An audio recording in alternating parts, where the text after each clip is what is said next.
सन्माननीय सदस्य चंद्रकांत नवघरे. अध्यक्ष महोदय, आज आपल्या इथं 293 आणि 292 या दोन्ही प्रस्तावाच्या निमित्तानं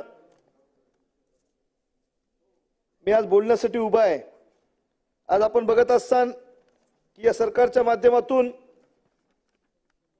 नानाजी देशमुख कृषी संजीवनी प्रकल्प पोकरा टप्पा क्रमांक 2 या प्रकल्पाची अंमलबजावणी तातडीने होणे आणि शेतकरी बांधवांना खूप मोठ्या प्रमाणात मागणी होत आहे. माझ्याही वसमत मतदारसंघामध्ये दुसऱ्या टप्प्यामध्ये 33 गावाची निवड झाली आहे. पहिल्या टप्प्यामध्ये 46 गावाची निवड झाली होती. परंतु अध्यक्ष महोदय, माझा जिल्हा हिंगोली जिल्हा हा ट्रायल बेसिसवर जर आपण पोखराच्या योजनेमध्ये जर घेतला तर निश्चित हा छोटा जिल्हा आहे. मराठवाड्यातला सगळ्यात छोटा जिल्हा म्हणून आपण याच्याकडे बघितलं जातं आणि त्या बाबतीमध्ये या माझ्या मतदारसंघातील 33 गावाची निवड झालेली आहे. मी आपणामार्फत सरकारला विनंती करतोय की आपण माझा हिंगोली जिल्हा हा ट्रायल बेसिसवर पोखराच्या योजनेमध्ये पूर्णला पूर्ण घ्यावा म्हणून. तसेच माझ्या मतदारसंघातील ठिबक व तुषार सिंचन योजना यासाठी प्रधानमंत्री कृषी सिंचन योजनेअंतर्गत केंद्राकडून 55% सबसिडीचा हप्ता भेटत असतो, तो अद्याप मिळालेला नाही. त्यासाठी माझ्या मतदारसंघातील शेतकऱ्यांकडून मागणी होत आहे. तरी यासाठी शेतकऱ्यांची मागणी लक्षात घेऊन राज्य सरकारने त्यासाठी केंद्र शासनाकडे मागणी करावी.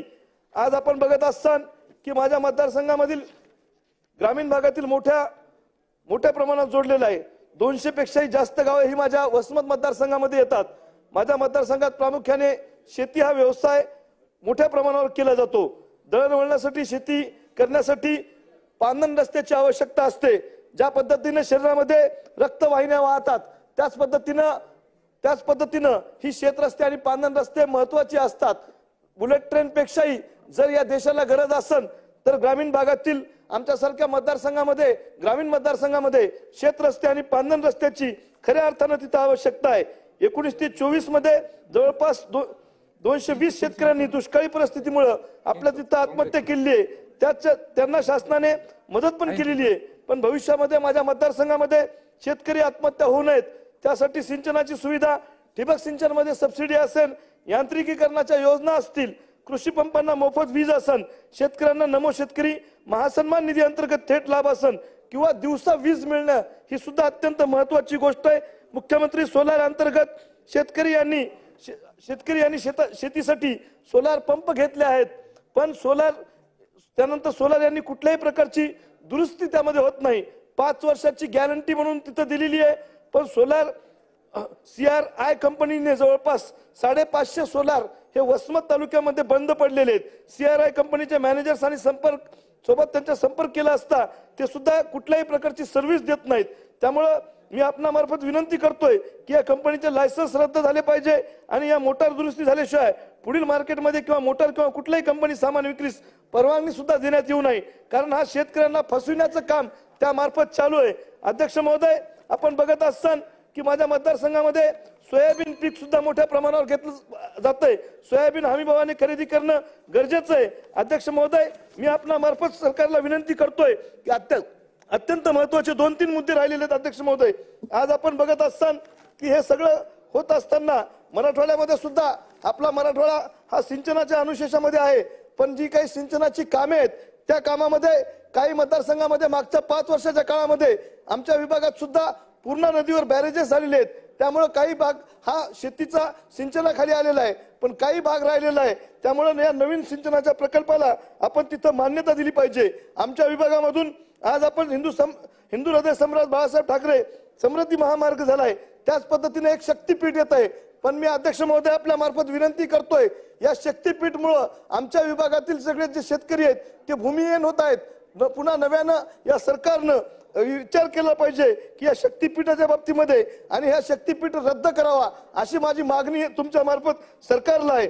आज आपण सगळे तिथं सबस्टेशनच्या बाबतीमध्ये माझ्या विभागात सुद्धा सबस्टेशन्स नवीन झाले पाहिजे, विजेचा प्रश्न मिटला पाहिजे आणि शेतमालाला चांगला दर मिळाला पाहिजे. उद्योग विभागाच्या मार्फत आपले उदय सामंत इथं आहेत. माझ्या इथं त्यांच्या माध्यमातून 2G माझ्या MIDC ला भेटलेली आहे. सामंत साहेब, तुम्ही आम्ही संघटनेमध्ये सोबत काम केलेलं आहे आणि मागच्या 5 वर्षामध्ये मंत्री म्हणून सुद्धा आपण काम करतायत. मी आपणास विनंती करतोय की 2G ची मान्यता आमच्या MIDC ला आपल्या मार्फत भेटलेली आहे. आता लवकरच त्या बाबतीमध्ये आमच्या इथली MIDC पूर्ण झाली पाहिजे. शासकीय रुग्णालयात सुद्धा तज्ञ डॉक्टरच्या बाबतीमध्ये आमच्या इथे एक वुमन्स हॉस्पिटल आहे, ट्रामा केअर सेंटर आहे, पण तिथं भूलतज्ञ उपलब्ध नाहीत.